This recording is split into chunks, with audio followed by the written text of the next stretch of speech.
Amrit noni pain oil, ನೋವಿಗೆ ವಿರಾಮ, ದೇಹಕ್ಕೆ ಆರಾಮ. ದೊಡ್ಡವರ ಕಾಂಟ್ಯಾಕ್ಟ್ಸ್ ಎಲ್ಲ ಆಗ್ಲೇ ಬೆಳೆದಿತ್ತ ಅವರಿಗೆ ನಿಮ್ಮ ಗಮನಕ್ಕೆ ಬಂದಾಗೆ? ಖಂಡಿತ ನನಗೆ ಗೊತ್ತಿಲ್ಲ ಬೆಳೆದಿತ್ತಾ ಇಲ್ವಾ ಅಂತ. ಬಟ್ ಆ ಹುಡುಗಿ ಕಣ್ಣಿಗೆ ಏನೋ ಒಂದು ದಾರಿ ಕಾಣಿಸ್ತಿತ್ತು. ಅಂದರೆ ನಾನು ಇದು ಅಚೀವ್ ಮಾಡ್ತೀನಿ ಅಂತ. ಯಾವ ರೀತಿಲಿ ಇದು ಒಳ್ಳೇದಾ ಕೆಟ್ಟದ್ದಾ ನನಗೆ ಗೊತ್ತಿರಲಿಲ್ಲ. ನಾನು ಆ್ಯಸ್ ಎ ಜರ್ನಲಿಸ್ಟ್ ನಾನು ಹೇಳೋದಿಷ್ಟೆ, ಆ ಹುಡುಗಿಗೆ ನಾನು ಏನೋ ಒಂದು ಸಾಧನೆ ಮಾಡ್ತೀನಿ ನಾನು ಅನ್ನೋ ಒಂದು ಆ್ಯಟಿಟ್ಯೂಡು ಇದು ಇತ್ತು. ಏನು ಟಾರ್ಗೆಟ್ ಇತ್ತು ನಂಗೆ ಗೊತ್ತಿಲ್ಲ. ಯಾವ ಸಪೋರ್ಟ್ ಇರಲಿಲ್ಲ, ಯಾರ ಕಾಂಟ್ಯಾಕ್ಟ್ ಇತ್ತು. ನೀವು ನನ್ನ ಜೊತೆ ಮಿಂಗಲ್ ಆದರೆ ತಾನೇ ನೀವು ಏನು ಮಾಡ್ತಿದ್ದೀರ ಅಂತ ಗೊತ್ತಾಗೋದು, ನಿಮ್ಮಲ್ಲಿ ಏನಿದೆ, ನಿಮ್ಮ ಮನಸ್ಸಲ್ಲಿ ಏನಿದೆ ಅಂತ ಗೊತ್ತಾಗೋದು. ಅದೇ ಇಲ್ಲ ಅಂತಂದರೆ ಏನು ನಾವು ಅವ್ರ ಮನಸ್ಸಲ್ಲಿ ಏನಿದೆ, ಯಾರ ಜೊತೆ ಕಾಂಟ್ಯಾಕ್ಟಲ್ಲಿದೆ ಏನು ಗೊತ್ತಾಗ್ತಿರ್ಲಿಲ್ಲ. ಖಂಡಿತ ಗೊತ್ತಿರಲಿಲ್ಲ. ಅವರಮ್ಮ ಇದ್ರು ಅಂತ ಗೊತ್ತಿತ್ತು. ಅವರಮ್ಮ ಕಮರ್ಷಿಯಲ್ ಸ್ಟೇಟ್ ಅವರಿಗೆಲ್ಲ ಬಂದು ಮೆಹಂದಿ ಹಾಕ್ಸ್ಕೊಳ್ವಾಗೆಲ್ಲ ಇದ್ದರು. ಅವರು ಕ್ಯೂಟಾಗಿದ್ದರು. ಅದು ಬಿಟ್ಟರೆ ತಮ್ಮ ಎಲ್ಲ ಇರೋದು ವಿಷಯ ಗೊತ್ತಿರಲಿಲ್ಲ. ಬೇಗ ಮುಗೀತು ನಮ್ಮದು, ಬೇಗ ಶುರುವಾಗಿ ಬೇಗ ಮುಗೀತು. ನಂದು ಆ ಟೈಮಲ್ಲಿ 3 ದಿವಸ ಶೂಟ್ ಆಗಿದ್ದು. 2ನೇ ದಿವಸಕ್ಕೇ ಇವರು ಕೊಟ್ಟಿದ್ದು ನನಗೆ ಕೈ. 2 ದಿವಸಕ್ಕೆ ಕೊಟ್ಬಿಟ್ರು. ಅದಕ್ಕೆ ಮುಂಚೆ ಎಲ್ಲ ಬೇರೆ ಹಿಂಗೆ ಕಾಸ್ಟ್ಯೂಮ್ ಪರ್ಚೇಸಿಂಗೆಲ್ಲ ಹೋಗ್ತಿದ್ದೆ. 2 ದಿನ. 2 ದಿನ. ನಿಮ್ಮ ಹೀರೋ ಆದಿ ಅವರು ಏನು ಹೇಳಿಲ್ವಾ ಈ ರೀತಿ ಒಂದೇ ಸಮ ಏನು ಕೇಳದೆ ನನಗೆ ಇಷ್ಟ ಇಲ್ಲ ಈ ರೀತಿ ಅಂತ ಹೇಳಿ ಹೋಗ್ಬಿಟ್ರು? ಅಂದರೆ ಆ ಸೀನ್ ಎಲ್ಲ ಇರ್ತವೆ ಅಂತ ನೀವು ಮುಂಚಿತವಾಗಿ ಹೇಳಿದ್ರಿ ಅವ್ರಿಗೆ? ಏನೂ ಸೀನ್ ಕೊಟ್ಟಿಲ್ಲ, ನಾನೇ ಹೇಳ್ತೀನಿ. ಆ ಥರ ಸೀನ್ ಇದ್ದಿದ್ದರೆ ನಾನೇ ನಿಮಗೆ ಓಪನ್ ಆಗಿ ಹೇಳ್ತೀನಿ. ಯಾಕಂದ್ರೆ ನನ್ನ ಕತೆ ಹಿಂಗಿದೆ. ನಾನು ಒಂದು ಲೇಡಿ ಡೈರೆಕ್ಟ್ರಾಗಿ ನನ್ನದೇ ಆದಂಥ ಒಂದು ಚೌಕಟ್ಟಿರುತ್ತೆ. ಆ ಚೌಕಟ್ಟು ಬಿಟ್ಟು ಹೊರಗಡೆ ಹೋಗೋಕ್ಕಾಗಲ್ಲ. ಜಸ್ಟ್ ಥಿಂಕ್ ಮಾಡಿ ನಾನು ಏನು ಇಟ್ಟಿರ್ಬೋದಲ್ಲಿ ಅಂತ. ಒಂದು ತುಂಬ ಮುದ್ದಾದಂಥ ಮುಗ್ಧ ಹುಡುಗಿ ಪಾತ್ರ ಅದು. ನಿಜ ಹುಡುಗಿ ಮಿಸ್ ಮಾಡ್ಕೊತ ಅನ್ಕೋತೀನಿ ಅವತ್ತು, ಅಥವಾ ಮಿಸ್ ಮಾಡ್ಕೊಂಡಿದ್ದಕ್ಕೆ ಅವರು ಸೂಪರ್ ಹಿಟ್ ಆದರು ಅನ್ಕೋತೀನಿ. ಬಟ್ ತುಂಬ ಅದ್ಭುತವಾದ ಪಾತ್ರ ಇತ್ತು ಮಾತ್ರ. ಆ ಹುಡುಗಿ ಮೆಚೂರ್ಡ್ ಇಲ್ಲದೇ ಇರೋವಂಥ ಹುಡುಗಿ ವಿಚಿತ್ರವಾಗಿ ಆಡುತ್ತೆ.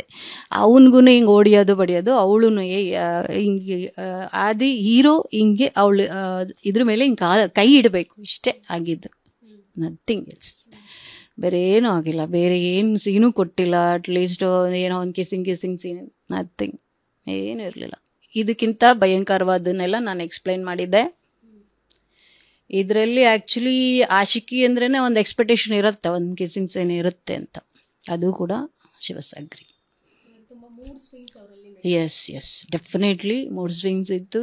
ಥಿಂಕಿಂಗ್ ಅಂತೂ ಯಾವುದ್ರಲ್ಲೂ ಮುಳುಗೋಗಿರ್ತಿತ್ತು ಹುಡುಗಿ.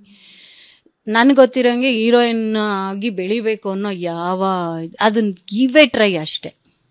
ಹೀರೋಯಿನ್ ಆಗಿ ನೋಡುವ, ನಂದು ಒಂದು ಇದಿದೆ, ಏನು ಬ್ಯೂಟಿ ಇದೆ, ನೋಡುವ, ಟ್ರೈ ಮಾಡುವ, ಗಿವ್ ಎ ಟ್ರೈ ಅಂತ ಬಂದಿರೋದಷ್ಟೇ. ಡೆಡಿಕೇಶನ್ ಯಾವುದೇ ಕಾರಣಕ್ಕೂ ಸತ್ಯ ಇರಲಿಲ್ಲ. ಡೆಡಿಕೇಶನ್ ಇಲ್ಲದೆ ಇರೋದ್ರಿಂದನೇ ಆ ಹುಡುಗಿ ಹೀರೋಯಿನ್ ಆಗಲಿಲ್ಲ. ಸಿನಿಮಾಗಾಗಿ ನೀವು ಹೇಳಿದ್ರಿ ಬ್ಯೂಟಿ ಪ್ಲಸ್ ಪಾಯಿಂಟ್ ಆಯಿತು. ಸೊ ಹಾಗಾಗಿ ಅವರ ಮೈಂಟೆನೆನ್ಸ್ ಎಲ್ಲ ಇದ್ದೇ ಇರುತ್ತೆ, ಫಿಟ್ನೆಸ್, ಜಿಮ್ಗೆ ಹೋಗಬೇಕು ಈ ರೀತಿ. ನಿಮ್ಮ ಸಿನಿಮಾಗಾಗಿ ಅಂತಲೇ ಏನಾದರೂ ಸಪ್ರೇಟಾಗಿ ಅವ್ರಿಗೆ ಫಿಟ್ನೆಸ್ ಬಗ್ಗೆ ಏನಾದರೂ ಹೇಳಿದಾರ? ಶೆಡ್ಯೂಲ್ ಏನಾದರೂ ಇತ್ತಾ?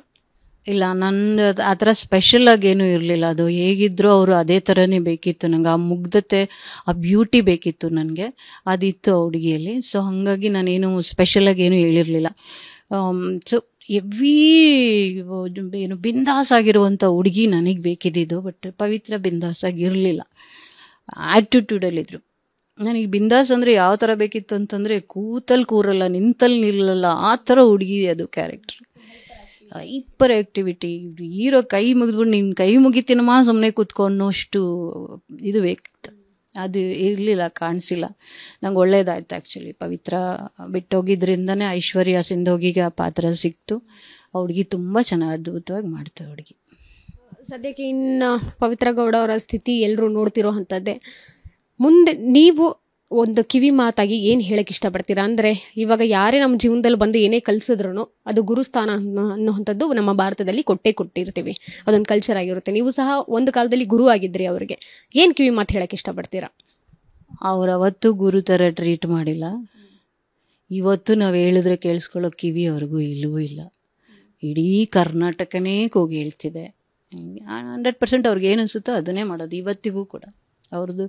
ಅವ್ರ ಮೈಂಡ್ ಸೆಟ್ಟೇ ಹಂಗಿತ್ತು ಅವತ್ತು ಕೂಡ. ಕೇಳಿಸ್ಕೊಳ್ಳಲ್ಲ. ನಾನು ಹೇಳೋದೇನು ಗೊತ್ತಾ, ನಿಮ್ಗೆ ಬ್ಯೂಟಿ ಇದೆ, ನೀವು ಪ್ರೀತಿ ಮಾಡಿದ್ದೀರಾ, ಆ ಪ್ರೀತಿನ ಉಳಿಸ್ಕೊಳ್ಳೋಕೆ ಏನು ಬೇಕೋ ನೀವು ಮಾಡಿ, ಬೇಡ ಅಂತ ಹೇಳಲ್ಲ. ಸ್ವಲ್ಪ ಪಶ್ಚಾತ್ತಾಪ, ಸ್ವಲ್ಪ ಫೀಲ್, ಮಗಳಿದ್ದಾಳೆ. ಮತ್ತು ವಿಜಯಲಕ್ಷ್ಮಿ ಅವರ ಸ್ಥಾನದಲ್ಲೂ ನಿಂತ್ಕೊಂಡು ಒಂದು ಸರಿ ಯೋಚನೆ ಮಾಡಿ. ಮತ್ತು ಬೇರೆ ಯಾರೇ ಇವಾಗ ಅದೇ ರೇಣುಕಾ ಸ್ವಾಮಿ ಆಗಲಿ, ಅವ್ರ ಫ್ಯಾಮಿಲಿ ಬಗ್ಗೆ ಆಗಲಿ ನಾನೇನು ಮಾತಾಡಲ್ಲ. ಯಾರದೇ ಆಗಲಿ ಅವ್ರ ಸ್ಥಾನದಲ್ಲಿ ಒಂದು ಸರಿ ನಿಂತು ಯೋಚನೆ ಮಾಡಿ ಅಂತ ನಾನು ಹೇಳ್ತೀನಿ. ಬಟ್ ಯಾವುದೇ ಐಡಿಯಾ, ಯಾವುದೇ ಇದು ಅವ್ರು ಯೋಚನೆ ಮಾಡ್ತಾರೆ, ನಮ್ಮ ಮಾತುಗಳೆಲ್ಲ ತಗೋತಾರೆ, ಆ ಥರ ಯಾವ ಆ್ಯಂಗಲಲ್ಲೂ ನನಗೆ ಅನಿಸಲ್ಲ. ಇಂಥ ಸಂದರ್ಭದಲ್ಲೂ ವಿಜಯಲಕ್ಷ್ಮಿ ಅವರ ಸ್ಟ್ಯಾಂಡ್ ಬಗ್ಗೆ ನಿಮ್ಮ ಅಭಿಪ್ರಾಯ ಏನು? She so cute.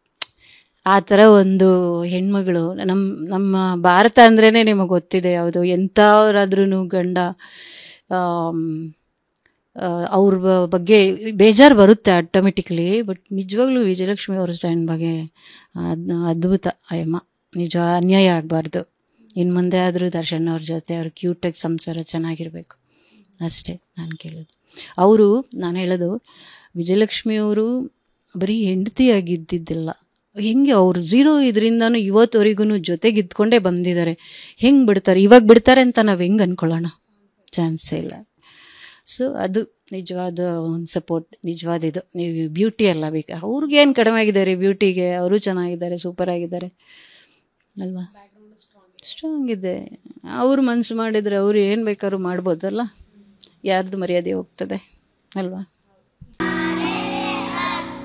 ನಾವು ಸಲಹಿದ ಕೈಗಳು ನಮ್ಮ ನೋವಿಗೆ ಸ್ಪಂದಿಸಿದಾಗ ಆಗುವ ಸಂತೋಷ. ಅಮೃತ್ ನೋನಿ ಪೇನ್ ಆಯಿಲ್, ನೋವಿಗೆ ವಿರಾಮ, ದೇಹಕ್ಕೆ ಆರಾಮ.